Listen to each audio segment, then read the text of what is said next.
On the right is Hemant Mehta. He's an atheist blogger. On the left is Jonathan Shelley. He is a far-right extremist, part of the NIFB cult, Steven Anderson's cult, if you guys have ever heard of him. Absolutely insane, but it is fascinating to listen to. They sat down and had a conversation with each other, so I want to listen to what they had to say. And while we listen, we're going to play some Breath of the Wild 2, Tears of the Kingdom. Should just be in the background, won't bother you too much. You've never played before. All right, let's give this a listen. So let's talk about vaccines then during COVID and stuff, because I think both of you have said people should not get vaccinated for various reasons. You've done sermons about it. Mm-hmm. So I don't know if this is a fair question, but I think it is. How do you think, I'm not looking for a scientific answer, how do you think that vaccines work?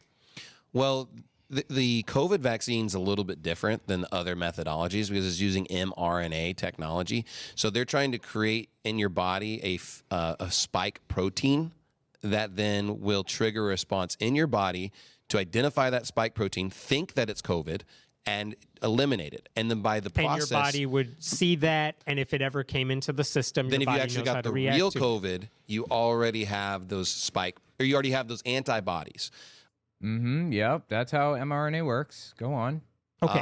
And then generally, yes. If we talk about previous vaccines, though, they would actually give you a weakened form of a particular illness. No, it depends. There are different types. Yeah, one of the types of vaccines is a weakened form of the virus, but they also have truncated viruses. So they'll cut they'll cut part of the virus off and put it in the vaccine, or they'll kill the virus. So they'll soak it in some chemical to kill it, and then it's safe to ingest. And it's not just in shot form. I mean, that's the quickest and easiest way, but less expensive and technically complex way would be the oral form, taking like the oral vaccine. That's pretty common, especially in underdeveloped countries. And hope that it would generally create the same response. Sure. So that's the logic behind it. Okay, so why would you tell people not to? Damn it, I really want to get this right. I want to get these apples leaned up against the thing here. Sorry. I know this is probably boring as sin, but I need to get this fixed. Logic behind it. Okay, so why would you tell people not to get vaccinated? Well, number one, I think that logic seems sound. Like, if that was true, I don't know that I could say there's anything wrong with that. I doubt the veracity of those claims. I don't think that they've done claims? That's how that. I don't think it triggers the proper immune response. I think people are experiencing autoimmune disorders and issues as a result of these mRNA vaccines. Okay, I don't care what you think. I don't give a shit about your opinion. Is it accurate or not? Factually accurate? The answer is no, it isn't. Additionally, there are other chemicals that are usually used in these injections and can cause problems for individuals. So to me, I don't personally believe the narrative. I don't think that it's working the way that they claim. I don't think it works. And then I don't care what you think. Are you kidding? And I think you're exposing yourself to potential health risks associated from it not working properly. So going back then, like, where are you getting that from? Because if we say, who would know the veracity of if these things work? You could say, well, the scientific bodies that put it together, the experts who decide whether a vaccine should be divvied out to as many people as possible, they're the ones who have spent their lives studying this. I do not get it's not you guys personally, I do not get the animosity against someone like Anthony Fauci, who spent a career studying infectious diseases and knows more about them. And apparently Fauci invented monoclonal antibodies. I had no idea. It's where you get an antibody that like heals this specific thing. Like it cures COVID. You know, you have antibodies against COVID, for example. Why is this woman walking in my path? Very frustrating. And you clone the antibody cell that protects against it. I think that's super fascinating. And people in his office probably know more about them than any of us do because we don't deal with them all the time. But if they're saying, no, we saw the methodology, we see what the scientists are doing, we looked at their process, we trust that this is sound, and that's the only reason we're recommending it. If that's what those experts are saying, And listen, I have a bio background. I am not qualified to make that call. But if that makes sense to me to say, these are people who studied this their entire lives, let's hear them out, as opposed to what someone who's like, well, I can poke a hole in this logic somewhere. Or it happened, they made the vaccine really quickly. Here's the thing, I can't poke a hole in their logic. Then why is he even talking about this? Quick interjection, this won't take long, I promise. I'd appreciate it if you watched to the end of the video, or at least a couple extra seconds, because YouTube bases its algorithm off of watch time. The more watch time a video has, the further the video will go. Also, take a look at my website, owenmorgan.com. I'm selling my book, Understanding Jehovah's Witnesses, 400 pages, and my second book, 100 Questions for Jehovah's Witnesses, which is about 80 pages. And you can find them both there on the website. Audio form, ebook form, whatever. It's about my experiences within the religion and the history of the religion generally. The 100 questions are intended to challenge a religious leader, so I'd appreciate it if you give it a read. Okay, back to the video. I'm saying is that I don't trust it. And if they did have double-blind studies, and we've gone through the test of time, and we actually see the results of everyone that got the vaccine didn't get the disease, They did those studies. and all the people that didn't get the vaccine are getting the disease, I don't believe that those have been done. Well, you're wrong. We're done. Okay, Like, I don't that's the believe thing, though. that. Yeah, and the reason is so many people got infected with COVID that it was, if it was a very rare disease or something, and there was a vaccine to potentially stop it, it'd be really hard to But try I to believe get that there's a motive timely thing. financially for these things, and so vaccines are a big business. So did you just catch what he did? He moved the goalpost back again. He started out by saying the studies haven't been done. Hemant Mehta debunks it and says, yes, they have. And he says, well, I think there's a financial motive. What happened to the other thing you said? Business. I was against vaccines way before COVID. So like I personally researched a lot of the vaccine information, and I find that it's not reliable information. It doesn't work the way they claim. Well, you're wrong. I believe it's been it's correlated to autism increases in our It is not correlated to that. It is not. Forget correlation does not equal causation. It's not even correlated. society, and our government has literally paid money to individuals saying that this vaccine did cause autism in this child. Congress but this and is Senate what were they said. paid money by those companies. They to said push it them. wasn't the cause; it was just related. So whatever the difference is, But they're I'm saying- semantic. That's correlation versus causation. He doesn't seem to understand what either of those things are. Did he just use a word that he doesn't know what it means when he said correlation? This is absolutely wild to me. But You're saying you did the research, and my argument to you is that the people who study this for their entire careers and get paid by the same people. I don't. Like, I don't care who they're paid by. Is it accurate? Can I look at the methodology and understand it and determine its efficacy? And more importantly, can other scientists who are not paid by this industry reproduce the results? There was a study recently about ecstasy, MDMA, methyl deoxymethamphetamine, Molly, if you will. They wanted to, the creators of the study, who I'll get to in a second, they wanted to determine if ecstasy was a useful tool in treating depression or a variety of other things, anxiety and stuff. So they did this this talk therapy thing with low doses of MDMA. They give people a little bit of MDMA, they'd sit them down and they'd talk through their problems with them, the people who were depressed. That was the study. As it turns out, the organization that, or whatever it is, the therapy organization who did this is basically like a cult. It's a therapy cult. Like Scientology is a therapy cult, a psychology cult. It's the same with this group. In fact, the therapists, the people who did the study were even caught on camera in bed with their patients. Oops, just picked a whole bouquet of oopsie daisies on that one, didn't they?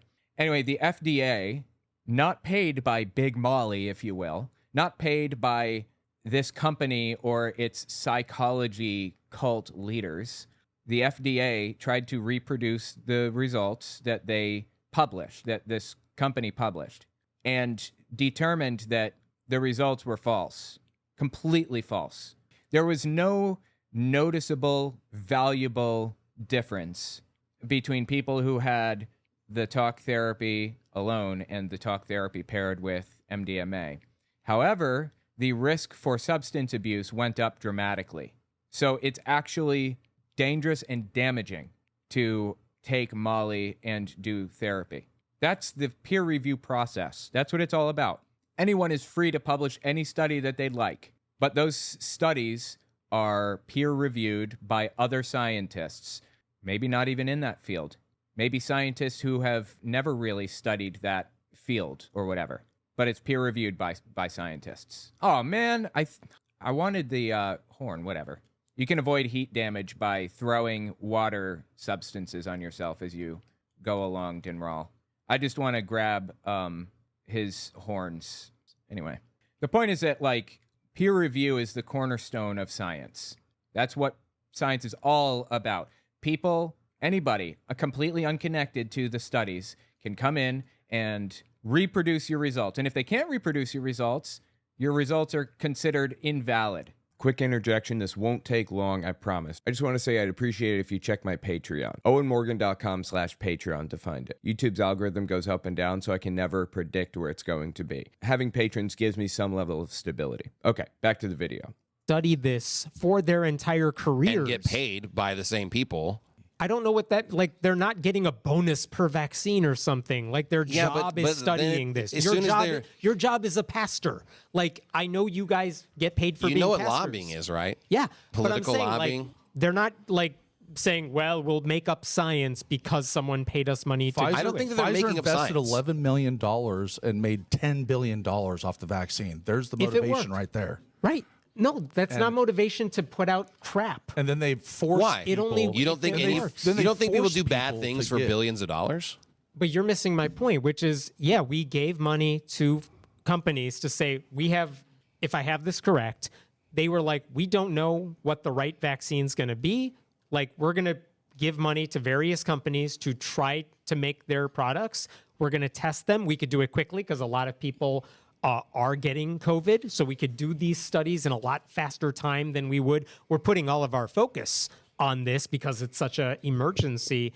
What I'm trying to figure out is, okay, if the people whose job it is to do this are saying, we trust it, we're getting it, it's solid, the science stands behind it, I don't get, who are you to now come here and say, well, I did my own research and I don't think it works, so. You know what's fascinating about this whole topic in this industry to me? This industry is so, vaccinology is so complex and, requires so much background knowledge about so many different things that even extremely well-informed and knowledgeable scientists in other areas won't understand fully what's being said. You have to have multi-year educations in one specific discipline to be able to understand what's happening or, the conclusions that are being reached and things like that. In a lot of cases, like, people have to specialize in subjects to come to certain conclusions. Like, for example, understanding the context behind why Jesus was executed by the Romans, that requires not only an understanding of the New Testament, not only an understanding of Greek culture, or Roman culture, it also requires an understanding of Roman law, Roman legal, the Roman legal system. So you need somebody who is capable of reading Greek fluently, ancient Greek, Koine Greek, and you need somebody who is capable of reading legal documents and all kinds of stuff. And all of these people get together and they work together to talk to each other and explain what's being said and what it means and what it could mean and all this other stuff. You need a multifaceted research system with multiple people feeding into it. And if you don't have that, just a single person that's like educated in law, or a single person that can just read Koine Greek alone, that person will not understand the context behind what they're reading fully. They have to go to somebody who does understand this stuff. So anyway, like, what he's saying here is just complete garbage all the way down. So I just think they're lying. I think the government lies about a lot of things. I think that they're financially, they have financial incentives to lie. I think a lot of them are being bribed. A lot of them are being threatened. What In fact, Like, does he have any evidence of any of this? I'm going to see a movie called Protocol 7 coming up by Dr. Andrew Wakefield. Protocol 7. Oh, no. Andrew Wakefield is the guy who published a paper in the 2000s that established the idea that autism was caused by vaccines. False information. Talk about lobbyists. This guy was hired by a firm to find results that he could use to create lawsuits, to sue like medical companies or whatever. That is why Andrew Wakefield did what he did. That's why he was even looking into this area of study in the first place. He was paid by a legal group to find a source of money for them. And when all of that came out, when everybody realized what was going on, they yanked the article.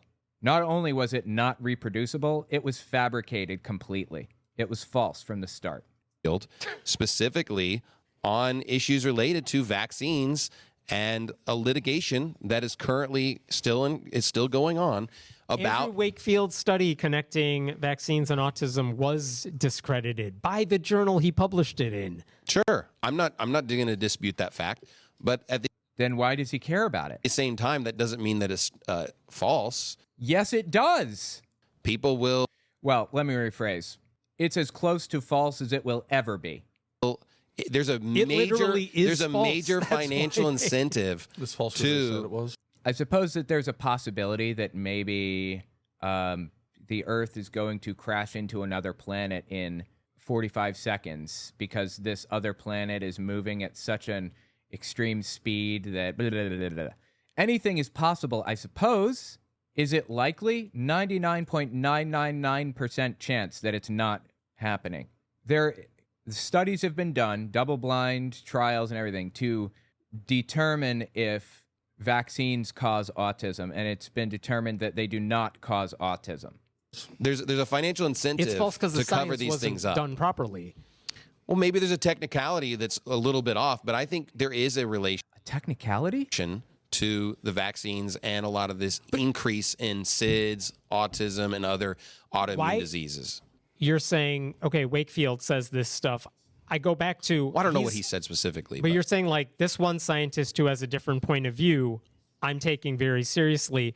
But the thousands and thousands of scientists who study this regularly for a living said something else, they're forgettable. Yeah, but think about my worldview. How many people believe the same way I do about the Bible? I mean, So you're saying if something is not credible, you are still justified in believing it because what you believe is not credible.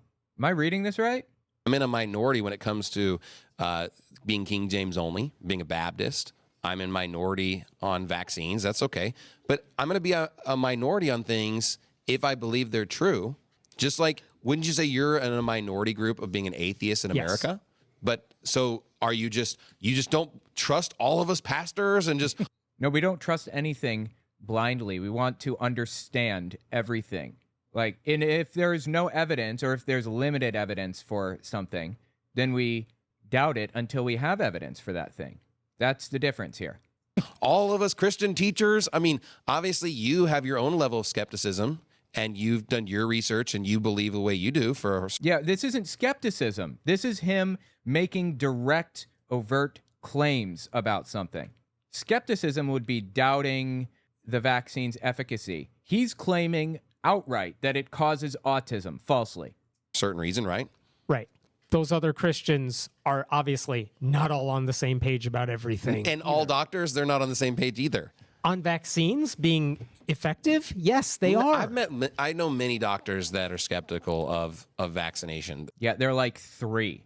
One of them is a guy named Peter McCullough, complete scumbag. He's the guy that Fox News brings on every single time they need somebody to discredit vaccines or their efficacy.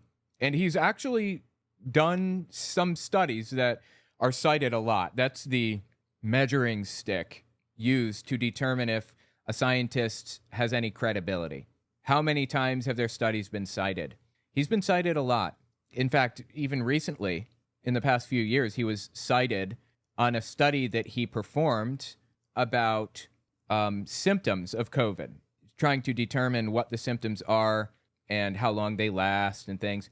And it was cited like hundreds of times by other scientists, by other websites and news articles and everything else. That lends it credibility. This guy has credibility as a result. But then he comes out here and says like the vaccine, the COVID vaccine, is like causing autism and giving people AIDS and all kinds of other crazy shit. So scientists can be credible in some areas and uncredible in others. To say No, that you don't. To say that they all agree I'm sorry, step back. that are skeptical of vaccination. To So he says he knows other doctors that are skeptical of it. say No, that you don't. To say that they all agree is not true. If they didn't agree, they lost their license because they didn't go along with the machine. Bullshit. That's not how that works. And here, No, it isn't how that works. Peter McCullough didn't accept the science, the factual science behind vaccines, and he's still publishing papers.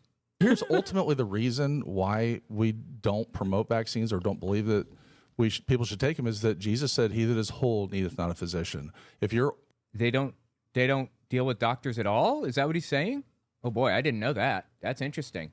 If you are a Christian, I don't even know what verse he's talking about here, but that's complete nonsense. People do need doctors. People die every single day because they don't have a doctor because they believe their faith is the right faith or whatever. Like Christian scientists have held this position for years and years and years. I've talked about them like forever ago on my channel, my main channel. This is nonsense. I can't believe that he's going down this path. if you're not sick, don't put things inside your body to make you sick. Do you take and to Tylenol? defile. Well, if I'm sick, Did you get the COVID-19 vaccine? Yes. Have you gotten How the many boosters? Yeah. How many? I got all of them that were recommended. I think I got a total of 4 shots personally. I think I've had 4 altogether. Right. Did you ever have any negative side effects? I'm just curious. For like the day after I got the shots, fever spikes up a little bit, and it was intense. Like I did. Yeah, same. It wasn't intense for me. It was a little bit of a fever, and that was it. I couldn't do anything for like a day, and then I was fine. If the government tells you to do something, will you do it? No, I want to know who's saying it. Like depends on what. So who's like if doing Trump the or stuff. his administration says stuff, would If you Trump feel said find No. it more skeptical? Would you Fauci be more worked under skeptical? Trump. Yeah, but I'm just saying, like in they general. also said not to wear masks. Yeah, but Fauci. Fauci. When? This is all propagandistic nonsense. Fauci did not say not to wear masks. He just didn't encourage mask use when he should have. And the reason he did that is because he knew there would be a mad rush to buy up every single mask that could be accessed.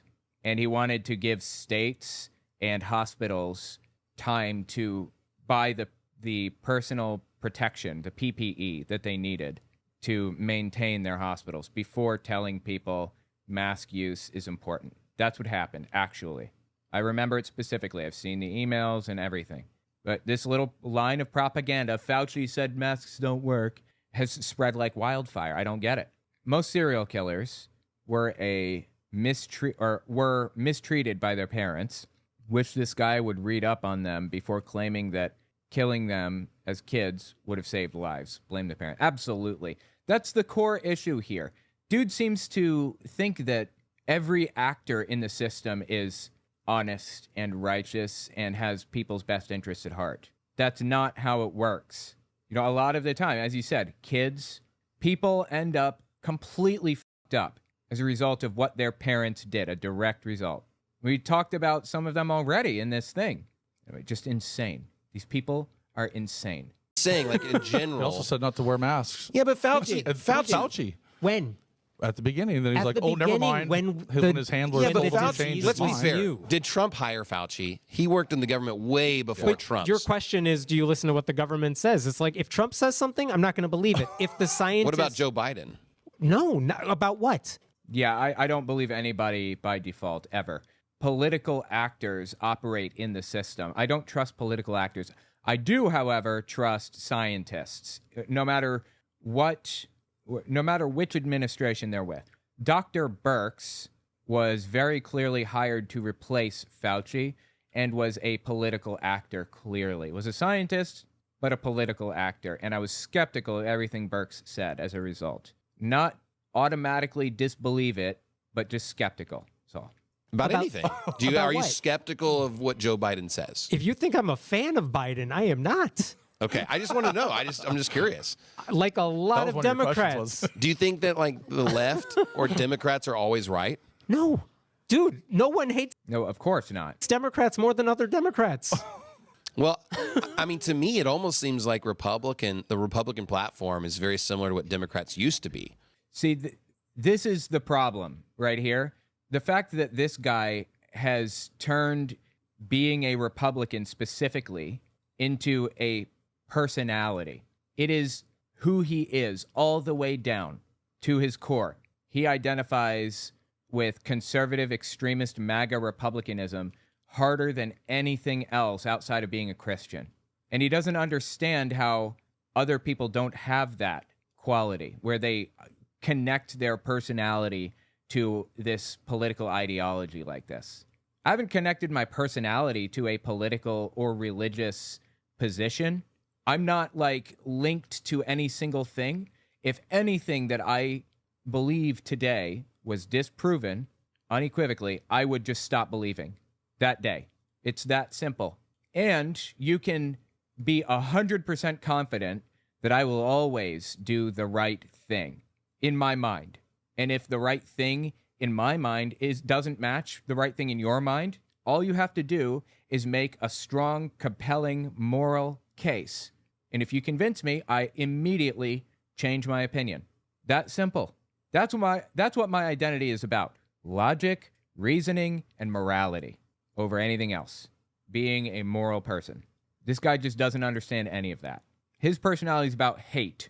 Well, on social issues, maybe not necessarily like foreign policy or some of those things, but on certain social issues, it seems like the shift has come to where Republicans are very similar to what Democrats used to be in the 90s or early 2000s. I fully agree with you. Kind of like what I was talking to you about before the show about how my grandpa was like a John Kennedy. No, I think Hemant Mehta probably reversed it and didn't fully understand what he was saying. Modern Democrats are where Republicans were 50 years ago. Modern Republicans are not where Democrats were 50 years ago. Modern Republicans are off in like La La Land right now. That's probably what Hemant Mehta meant to say. Modern Democrats are like Eisenhower Republicans from the 1940s, 50s, 60s, even into the 70s. That's what a Republican used to be like. Joe Biden is effectively a modern day version of Eisenhower. Type of. Except under Eisenhower, I believe taxes were like 90% on the highest tax rate or whatever. The highest bracket, 90%. Today, the highest bracket is 36%. And nominally, really, the people at the top are only paying 20%, maybe 10, 15, 20%. On some occasions, people aren't even paying that. Sometimes people are paying 6%. Just kind of depends. Democrat or whatever. Since we're talking about politics, this is a real question I have, because I don't think I've heard you both say things like, I know you're not getting into politics in your churches, but neither of you are fans of Trump. I know you're not fans of Democrats in general. Really? He's not a fan of Trump, huh? Okay. Interesting. Maybe because he's a serial philanderer? Is that what it is? I didn't realize that they didn't like Donald Trump. But you don't seem like fans of Trump or the Republican Party in general, even if there's some overlap there. I am genuinely wondering, I don't know how you guys vote, because it sounds to me from what I hear from your sermons, like you have plenty of criticism of Trump as well. But I would guess if you had to pick between the two, that's where you're going to go. But I'm genuinely curious if I don't know the answer to this. Like, am I right to just assume, you're probably going to vote for Trump or whoever the Republican is on the ballot? Or do you ever say, like, no, the Republican's just as bad, so I'm going to say no, I'm not going to vote, or something like that? I don't vote. You don't vote? No. Really? That surprises the hell out of me. Damn it, I hit a button and it jumped to another place. Hang on, let me write this down. You have plenty of criticism of Trump as well, but I would guess if you had to pick between the two, that's where you're going to go. But I'm genuinely curious if I don't know the answer to this. Like, am I right to just assume, yeah, you're probably going to vote for Trump or whoever the Republican is on the ballot? Or do you ever say like, no, the Republican's just as bad, so I'm going to say no, I'm not going to vote or something like that? I don't vote. You don't vote? No. I didn't vote in the previous election. Really? I have voted in the past. Me too. And it was usually Republican, mostly out of just a lot of ignorance, just thinking like, well, if they're Republican, they're probably better than the Democrats, so I'm just going to vote Republican. That blows me away. I had no idea. Today, I'm not against voting in a sense. I think if there was a really good candidate that I liked, then I probably would vote for Is them. there any candidate you would like? I find it very hard to believe. Like Ron Paul seemed like a good candidate in times past, and so No, Ron Paul is Rand Paul's dad, I believe, and he was basically a libertarian for all intents and purposes. He's absolutely awful, actually, and has no integrity as far as I can tell. He was an awful person. I think that he's a so reasonable. very libertarian. I mean, I'm not like libertarian in general. I think that he had some good policies. So like, I don't necessarily.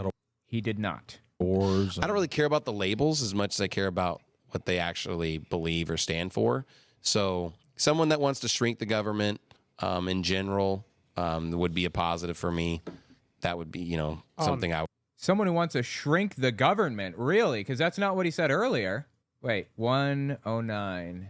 He said he wants to institute a death penalty for anybody who is gay, anyone who is acting badly toward their parents. Let's see, a whole bunch of other stuff. He wants to kill any inmates in prison at all, any. Presumably, comes from like a position on eugenics. So that's what this guy believes regarding the government, but he wants to shrink the government? That doesn't sound right. I vote always. I'd love to see name of the above on every ballot for every position, right? None of the above. I'm sorry, none of the above. Yeah, I would like to see that too. I really loved Bernie Sanders. That dude is the shit. And it's so sad that he's like getting older and is kind of in a position where he's a little bit too old for government now. It's really disappointing to me. Anyway. I would be interested in. A couple other questions just to see if there's, I didn't get to all these, but we talk about like primary sources and stuff. I think you have said, I'm quoting you here, of the Holocaust. Did they kill 6 million? I doubt it. Only if we were lucky. Wow, dude. Holy shit. I got to write this one down too. That's crazy. There we are. Only if we're lucky. How does somebody get to this point in their head where they're this hateful, where they wish death upon people to this degree? That is an absolutely psychotic thing to say. I am disgusted by what Israel is doing, the government of Israel. Horrified. They're committing full-blown genocide right now. I'll take it a step further and say the Israeli government is doing to Palestinians what the German government did to the Jews in many cases. But I don't wish death on anybody, certainly not Jews. Regular Jews are just people like me and you. They're not responsible as an ethnicity for the crimes of the people at the very top who, they're not. You can't do something in someone else's name like that. I mean, you can claim to, but you can't like blame other people for what someone does in their name. Like, that's insane. Yeah, that's like one of your most popular articles about me or something. It's a horrible thing to say, but I want to focus on the I doubt it. I want to focus on the I doubt it. I will answer that, but can I first say that the context of that specific statement, there is no context in which that's acceptable. None. I don't care what he has to say. This is like his big go-to. The context. You're not considering the context. The context. There is no context in which it's okay to say, I wish more Jews died in the Holocaust. That is unless you're saying that is a terrible thing to say, there's nothing that would make that an okay thing to say, period. There's nothing, no context around it that would make that an acceptable belief to hold. Was about people that are antichrists, because I said that they're antichrist and Hitler was an antichrist, and I said if one antichrist kills another, then I'm not sad. So I'm not lumping women and children and people that are just innocently just happen to be of a Jewish descent as being killed, that would be lucky, okay? The context was about the idea of people that worship Satan through the practice of Judaism, and they're a literal antichrist because they deny Jesus as the Christ. If an antichrist killed another antichrist, I wouldn't be sad. I brought up that number just because it's just kind of in my mind like kind of a half joke, kind of like funny. No, that's not funny. That's f***ing horrific. How did he get here in his mind? Seriously, this is insane. But obviously, Hilarious. obviously not everybody gets my humor. No, it's not funny at all. There's no funny about it. You know, somebody said recently, humor is achieved when something unexpected happens. And come to think about it, that is exactly what makes a joke funny. When somebody says something unexpected, like, for example, like if Biden went to visit the troops or something, and people asked him, like, how did your visit with the troops go? And he says, oh, it went great. I'm the president, so they let me do whatever. I got in one of their airplanes and flew it all over the place. That's humorous because it's unexpected. Like, who would expect anybody, certainly Joe Biden, to like get in an airplane and fly it around? He can't even fly, can he? That's what humor is. What's humorous about him saying that he wishes more people were dead? That's not a joke when he specifically believes and explicitly believes that gay people should die. Children who don't like obey their parents or whatever should die. The other things are not jokes. He believes that people should die if they blah, blah, blah, whatever. How is he even claiming that this is a joke? I don't understand. Like, how is he getting away with this? This is just insane to me. I doubt it is the thing that I want to focus on, because it's like you're clearly saying it wasn't that many, whether that's a joke to you or not. But again, going back to where are you getting this information from? There are primary sources who could tell you, who are still living today, this is what happened at Auschwitz. I lived through it. This is the extent. You have historians who have studied that. Like, yeah, look at Elie Wiesel. He wrote a book called Night. And he wrote some others too. I don't remember what they were called, but phenomenally good books. He survived Auschwitz. Incredible guy. Absolutely incredible guy. And he gave an incredible Nobel Prize winning speech too. Definitely worth a read. He wrote that book, I think in the 60s maybe? I don't remember. He and his dad both ended up in Auschwitz, and his dad died like weeks or even days before they were released by Americans. I mean, the point is that this is like very easily verified or debunked, and this guy is just like refusing to accept anything. Like, I don't know where you get off saying, I doubt the numbers, because who are you going to rely on to give you those numbers then? That's my concern here. Yeah, I think it's unknowable, and it's not unknowable. These numbers aren't even from Holocaust survivors. They're from Germany. They're from the records of Hitler. He kept impeccable records. All of the Nazi soldiers did. The Nazi government did, I guess. That's where we got all this information. Why does he think he's more qualified to speak on this than the people who committed the atrocities? like from my worldview, I would think probably millions of Jews did die in World War II. I think they probably rounded up gratuitously to the 6 million number because they like that number. Round up from what? I don't know. Like I said, 1.3 rounded up to 6? that sounds reasonable. That sounds reasonable. Wow. Great. But again, I'm not going to sit here and say that I know, because I don't. I just make this joke with people. I say, if I believe 5,999,999 Jews were killed, does that make me a Holocaust denier? That's not a joke. That's sarcasm, and it's not even funny sarcasm.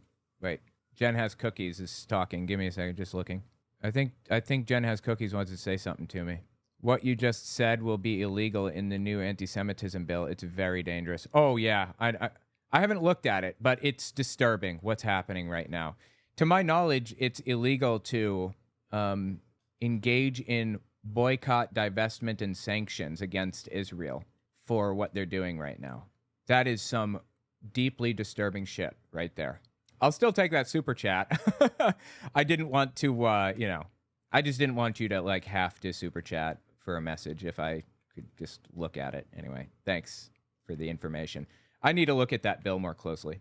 Because it seems like it does to people, and I just find that level of over the top bombastic attitude makes me suspicious a little bit of like why can't I be curious about this, or why can't I ask?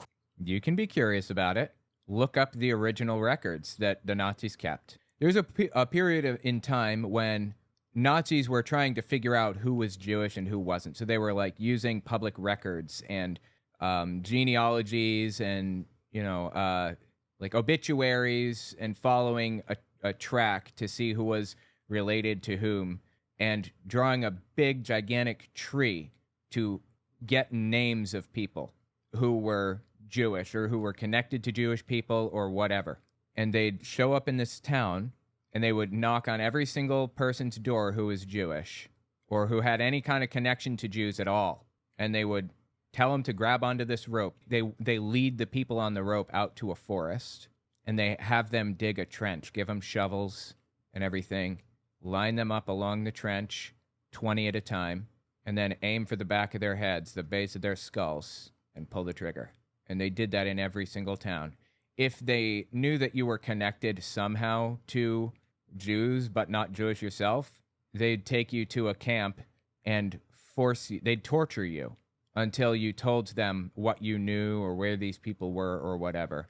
And people say they're not, like, it's not possible to break someone. No, that everybody has their breaking point with torture. Just a matter of how far the torturer is willing to go. Nazis were willing to go as far as it took. So anyway, in those types of situations, when they were taking people en masse out to the forest and murdering them brutally, they had another group called the Hiwis, they're kind of like a volunteer group or whatever.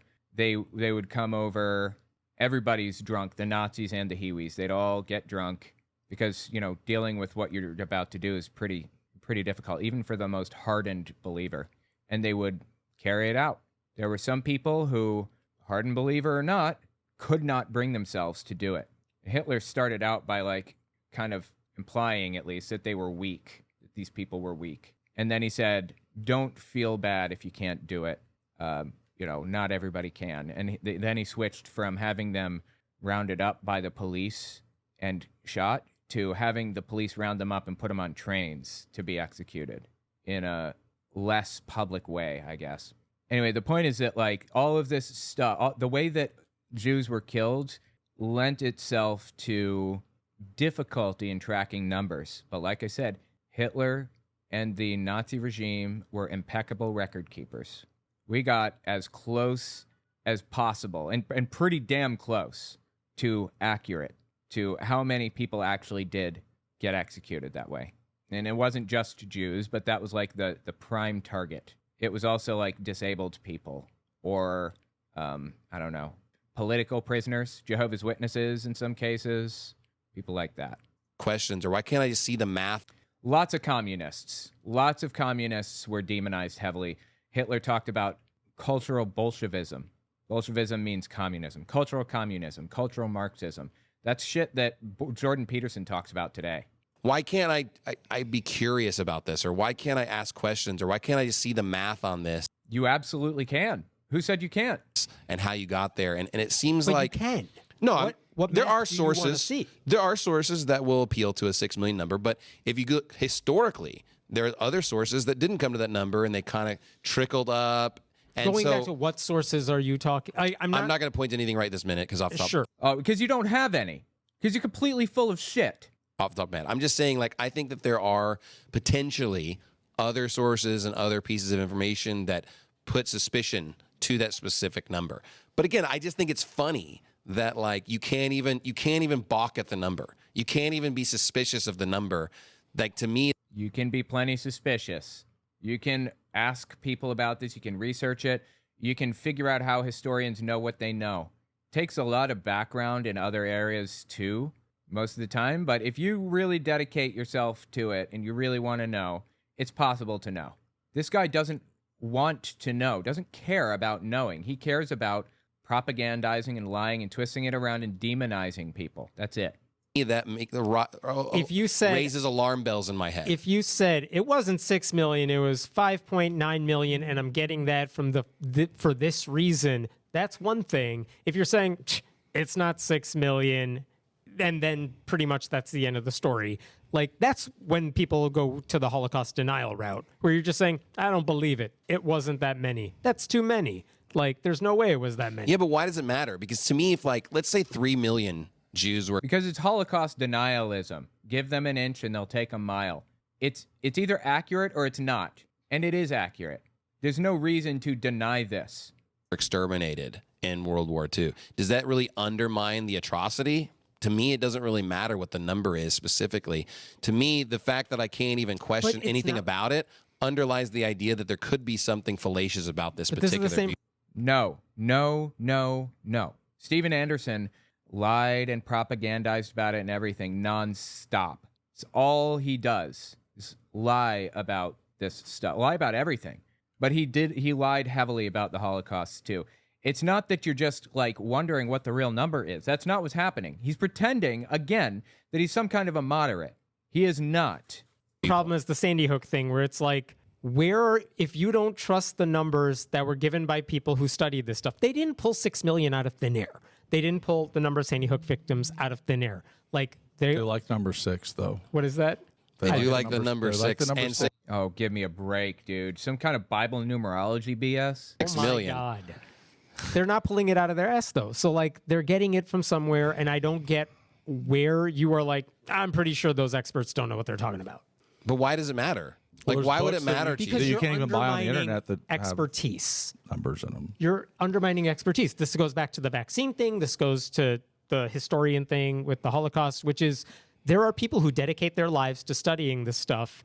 And I think the message you are sending your congregations is, it doesn't matter. They don't know anything. I don't really but is preach about the Holocaust very often. If I have mentioned it, I just say you do your study for yourself, because I don't really think But I that think that that's But you shouldn't be doing your study for yourself. You should be looking to experts for this information. necessarily. But I don't think that that's necessarily something that I should be preaching about as far as like doctrine, because it's not doctrine. Okay. But if they're Then why does Steven Anderson do it? interested in that, then that's up to them to study that. I recommend, that they just try to find a book if you can, but it's against the law in most countries to even question the Holocaust. Not in most countries. In Germany, I think it's illegal to deny the Holocaust.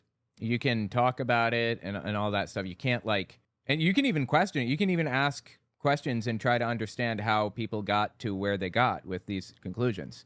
You can't claim outright that it's false.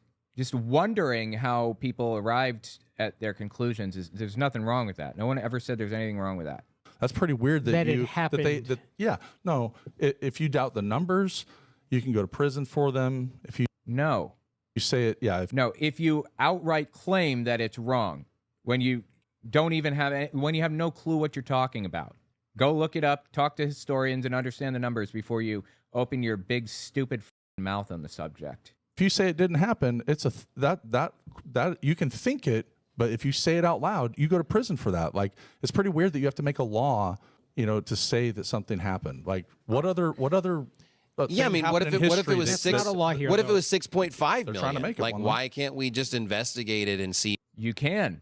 Go ahead. Go nuts. Go get the education necessary to understand this fully. Go to college for history, for some kind of a history degree, and whatever other minor in minor in German, and a whole bunch, whatever other languages are necessary for this. Understand this, and you can do it to your heart's content. Go nuts.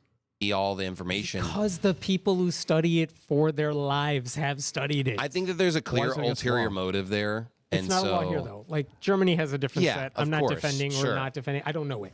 But, like, Do you believe in free speech?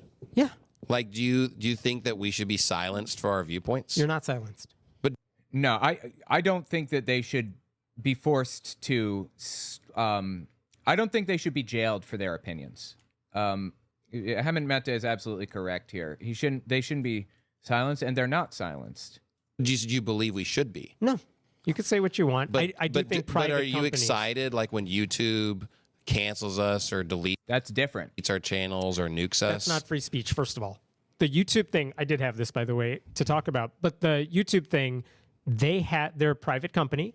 They have their rules in place. You guys have. Just like these people, the NIFB preachers, just like Jonathan Shelley, I think is his name, cannot be forced to have me up at his lectern as a guest speaker at the butt of a gun, just like he's not allowed to point a gun, or just like I'm not allowed to point a gun at him and force him to let me speak. YouTube is also not obligated to let anybody speak on their platform in the exact same way. It's the same situation. Broken those rules, not just you two, other new IFB preachers as well. They've broken those rules on purpose, like sometimes flaunting it, then setting up sock puppet accounts to post other videos of your sermons as well. Yeah, they did like that a billion times. Steven Anderson even talked about it. So the fact that YouTube says, okay, you can't be on here anymore, that's not suppressing your free speech. The fact that we're doing this live stream right now on a site that has no policies about hate speech or anything like that. I think that they do. They're just What's the website? Is this Rumble, I'm wondering? not having arbitrary definitions. There's a couple. But I'm just saying, like if you were in charge of YouTube, though, Yeah. would you agree with that? Like, would you want us to be off of the platform? Yes. Is kind of my question. Yeah. Well, then there's silence. Interesting. That's not silencing free speech, first of all. And second, interesting what he said there. Listen one more time. Arbitrary definitions. There's a couple. But I'm just saying, you- like you know if what you the- were in charge of YouTube, though, Yeah. would you agree with that? Like, would With- you want us to be off of the platform? Sorry, one more time. Hang on. On a site that has no policies about hate speech or anything like that. I think they that do. they do. They're just not having arbitrary definitions. There's a Arbitrary definitions. I got to push back on that one. Arbitrary definitions exist for literally every single thing. In law, it's called a bright line rule. You're not allowed to drive a car. You're not allowed to get a license to drive a motor vehicle in the United States, in any U.S. state, at the age of 8. That's illegal everywhere. But you are allowed to get one everywhere at 18, at least. You aren't allowed to, I don't know, there are a billion bright line rules. That's just a really good example of one. Bright line rules are arbitrary because everything about humanity is arbitrary. We pick our own morality. Morality exists because we exist. It wouldn't exist without our minds. Anyway, the point is that it's a bright line rule about being hateful. YouTube drew a bright line rule, and general society did. And in fact, the government drew a bright line rule. The bright line rule the government drew was you're not legally allowed to say things that directly incite violence, that directly lead to imminent violence. And the other bright line rule is if you defame somebody, if you intentionally lie about somebody knowingly, then they can sue you. Not that you're going to like go to jail for it, but you can be sued. Those are bright line rules for free speech. YouTube, and I guess general society kind of, has determined that the bright line that they're going to use is on whether your speech is hateful, whether you're spreading hateful ideas, whether you're talking about how people should be killed or not. They drew the line a little bit further back than the government, just a little bit, not even that far. And these people are stuck on the idea that it's arbitrary. Everything is arbitrary. couple. But I'm just saying, like if you were in charge of YouTube, though, Yeah. would you agree with that? Like, would you want us to be off of the platform? Yes. Is kind of my question. Yeah. Well, then they're silencing free speech. No, you have free speech. No one's arresting you for the things you are saying. So the woman in Oregon that got her business taken away and fined $150,000, Sweet Cakes by Melissa, because she wouldn't. I'm not sure what he's talking about. Sweet Cakes by Melissa? First Liberty Institute representing Aaron and Melissa Klein, owners of Sweet Cakes by Melissa, in a battle for the Oregon couple's religious freedom. Of course, that's not true. I'm sure she just wanted to discriminate against somebody and was using a religion as a bludgeon to hurt others. This is all from right-wing extremist sources. I'm not seeing a single trustworthy source here, primary source of any kind. I mean, NBC News is okay, I guess. I'd really prefer Reuters or AP or BBC America or even Independent. But, I mean, NBC News is a good alternative, I suppose. A fund set up for Aaron and Melissa Klein, the owners of Sweet Cakes by Melissa, had raised $372,000 by Friday afternoon. The Oregon Bakery owners, who closed their doors and faced fines after they refused to bake a wedding cake for a lesbian couple on religious grounds, have raised a record-breaking amount of money on a Christian crowdfunding site, probably GiveSendGo. A fund set up for Aaron and Melissa Klein, the owners of Sweet Cakes by Melissa, had raised $372,000 by Friday. The couple shut down the Gresham Bakery in 2013 amid backlash over their decision to not bake a cake for a lesbian couple because they said it was against their Christian beliefs. This is from 2015, by the way. This article was published in 2015. Donations made on the site continue to give, apparently, not GiveSendGo. Surpassed the goal of the fund by $222,000, so they asked for $150,000, and has raised the most money of any personal fundraiser on the site to date. Not only is our platform the perfect place for the clients to raise money, we also appreciate the stand they're making, blah, blah, blah.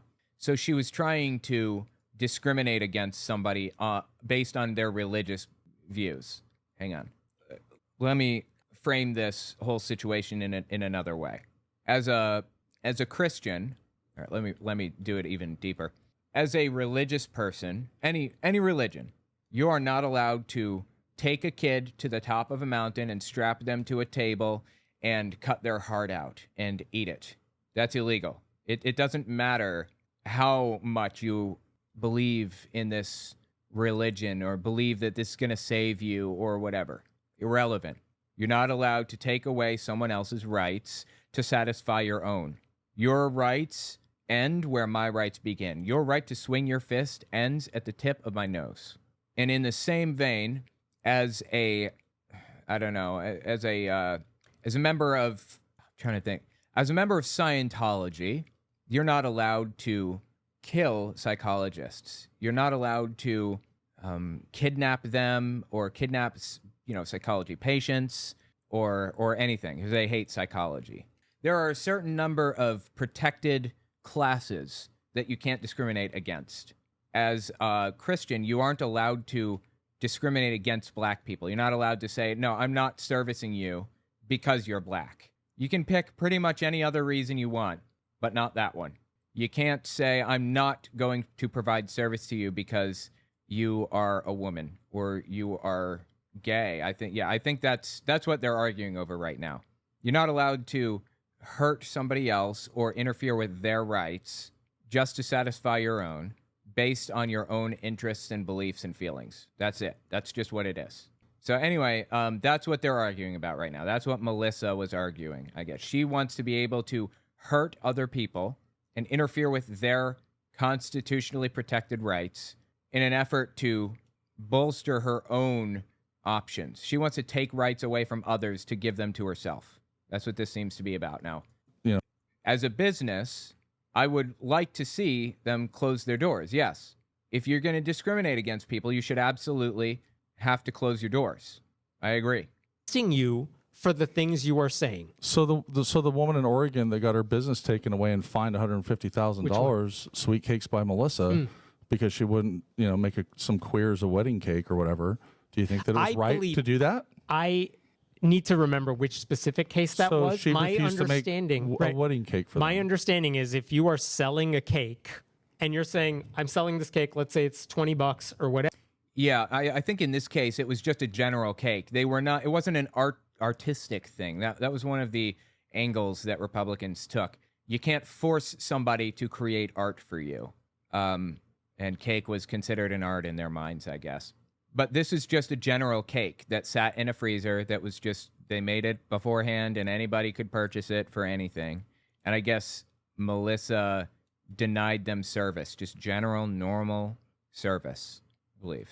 Whatever, you cannot, according to Oregon law, say, well, if someone comes in, for example, who's black and says, I want to buy that cake, and you say, I'm not going to sell it to you, well, that's obviously racial discrimination. And if a gay person comes in and says, I want to buy this wedding cake that you are selling, and I'm going to pay you for it and stuff, Yeah, saying that, no, I'm not going to sell it to you specifically because I know what you're going to use it for. Yeah, that's discrimination on sexual orientation. I believe that's the thing she did that they Yeah, but fined her for. can't somebody that sells guns think that someone's being suspicious and refuse to sell them?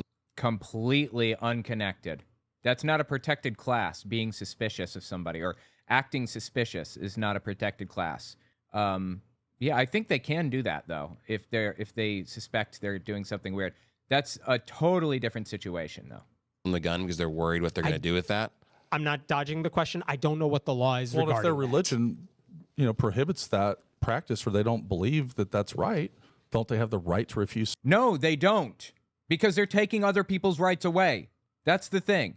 You're not allowed to take someone else's rights to bolster your own. That's not how the law works. It's not how the Constitution works.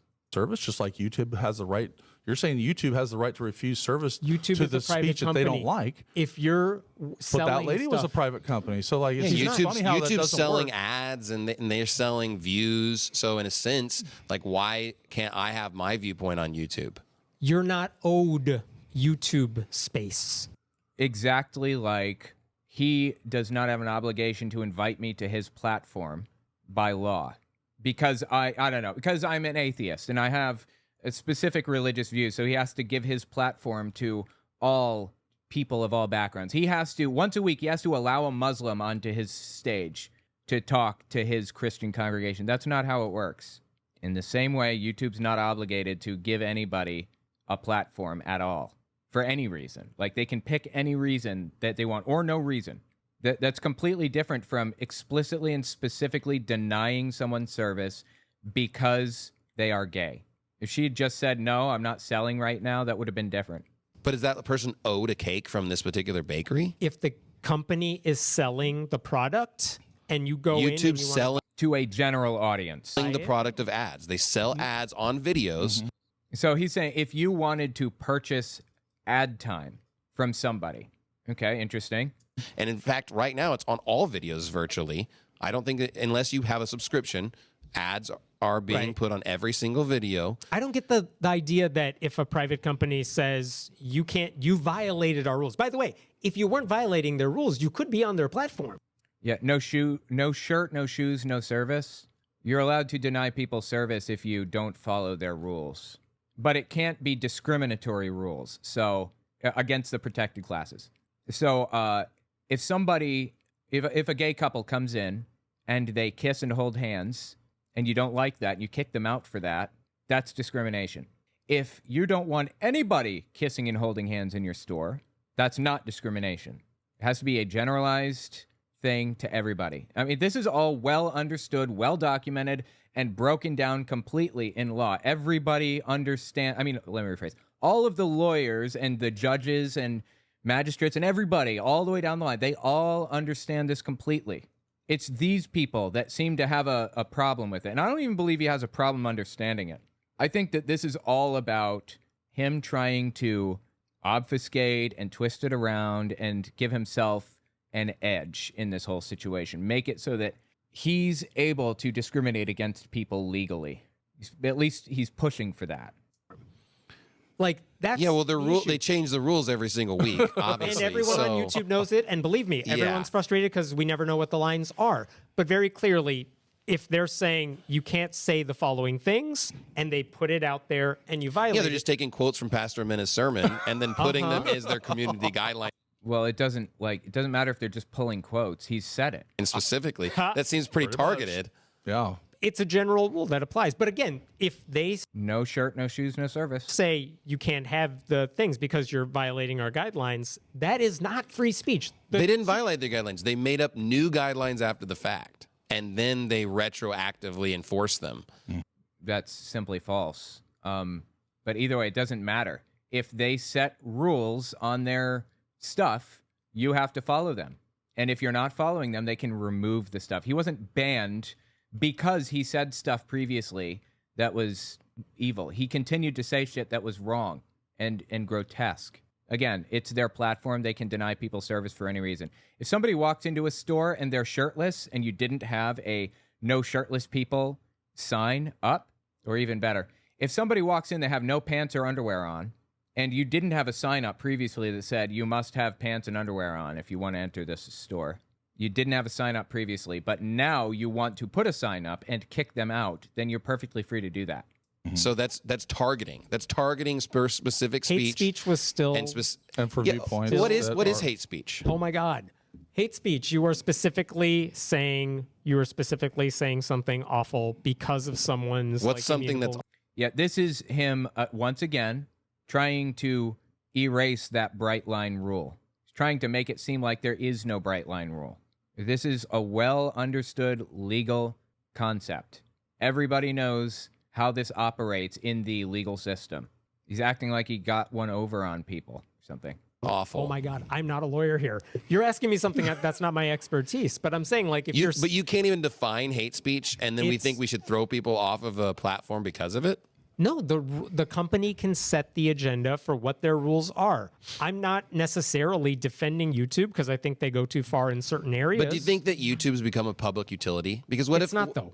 I what- mean, we can in a argue. We can make sense- the case the internet's public Well, utility. they put all YouTube's kinds of not. filth on YouTube, and that's allowed to be on there. But and that's a fair. but that's a then fair they just rebuttal. but ours is hate speech when they're just like blaspheming. But Google's pretty much Christians. the main search engine. I know, but it's and not free YouTube speech. and Google are hand in Yeah, hand. it's a monopoly. And it's almost like Okay, saying different conversation though. Yeah, but is Yeah, that is a different conversation. Google and YouTube are owned by the same company, but they're not like hand in hand, whatever the hell that means. Honestly, I'm actually really happy with where YouTube's rules are. Really happy. In the past, I've been super unhappy about it. I think YouTube is absolutely on point with where their rules are right now and at this moment in time. That may change. That was different in the past, but they're really good now. TikTok, fucking terrible. Let's see. Twitch, awful. Most of the shit that I talk about or release or whatever should be removed from Twitch, following their rules to my knowledge, I think. I haven't looked at their rules, but I assume based on the fact that they're really, really strict in a lot of ways.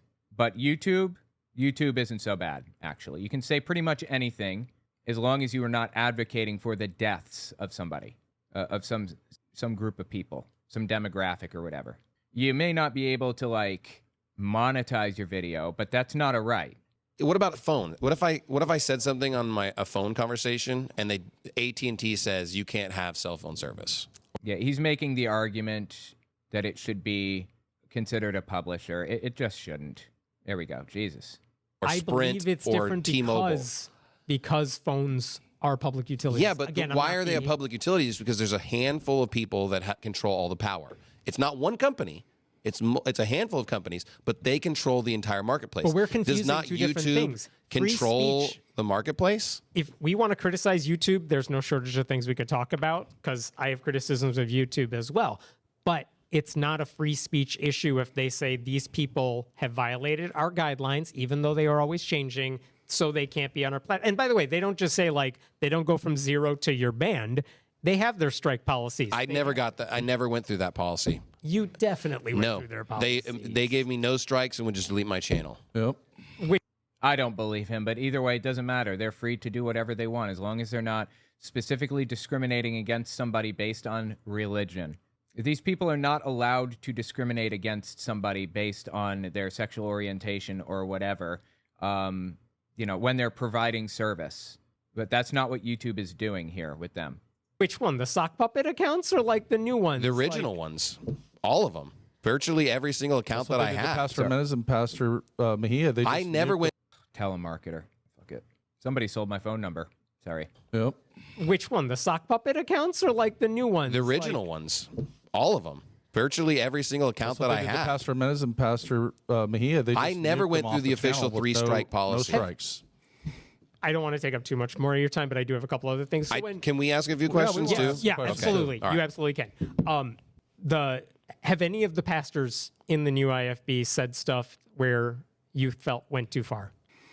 And any issue, or just Yeah, I guess. I mean, of course, we don't agree with each other on things because we're independent. So, like, there's going to be times when That means independent from the That means independent from the other Baptist churches. That's what that word means. But okay, whatever. When we disagree on minor doctrines or certain statements. And of course, sometimes we wish that maybe we worded things differently. There's times where I listen to my own sermon and I wish that I had worded things differently or maybe expressed myself better. So I think that's inevitable. But generally speaking, like, I don't have a problem with any of my friends, and I think that they're doing a great job, generally speaking. But, you know, when Jimenez, for example, said what he said, what was his comment in reference Was I to? sad that, 49, That was 50 Pulse. homos got, yeah. So he made a comment about he was celebrating the Pulse massacre. Well, he or didn't something. celebrate it, but he said, am I sad? No. No, he absolutely celebrated the Pulse nightclub attack. They held a conference called Make America Straight Again on that anniversary of that date. Oh, I'm not sad. I mean, here's the thing. I literally put it in a documentary. So, you know, Right. it's going to be hard for you to say that I didn't agree with it. No, so I know you agreed with that one, but I'm saying in general, if they say something like that, do you ever feel like those types of comments that your colleagues might say ever go too far? It's possible. I don't know of one. If they went a little, like, let's say they're in a kind of a gray area, I'm just going to side with them because I think they're doing the Lord's work and I want to be supportive of them, generally speaking. If they genuinely crossed a real clear boundary line and it's inappropriate, then if personally asked, I'd probably just give the right answer. But I don't want to necessarily attack them. Like, I wouldn't How necessarily do you go out of my criticize way. each other? Well, sometimes we call each other and talk. Sometimes we criticize each other in a sense like we preach differently, but maybe not call each other out to like draw direct yeah, if we attention. disagree, like maybe on an interpretation of a passage or something, like when we get to that passage, it's not like we go after each other on purpose or something, but like if we get to that passage, then, we'll just preach it how we preach it. And we know maybe how other people interpret that passage, but usually it's just a minor thing. It's not some major doctrinal difference. It's maybe just an interpretation of a different passage. That makes sense. Is divorce okay in your view? I believe that people should never divorce. So then my question is, if someone is in a bad marriage, Yes. victim of abuse or emotional abuse, if not physical abuse, like under what grounds would it be okay for someone to leave a marriage? Well, like I said, I don't ever believe in divorce, so it wouldn't matter what scenario you dream Ever. No divorce, period. Interesting. up.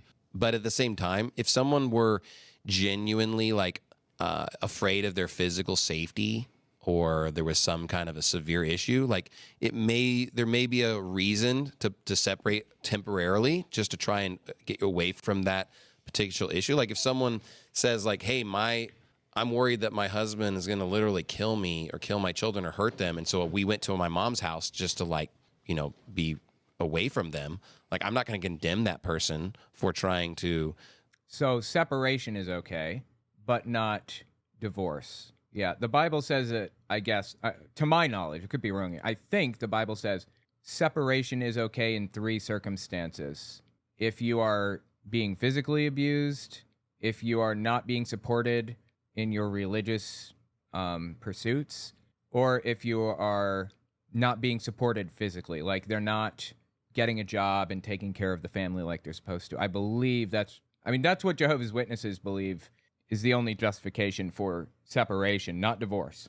The only justification for divorce is if somebody cheats, according to Jehovah's Witnesses. And I think they're pretty accurate on that one. Been a while since I've read about it, though.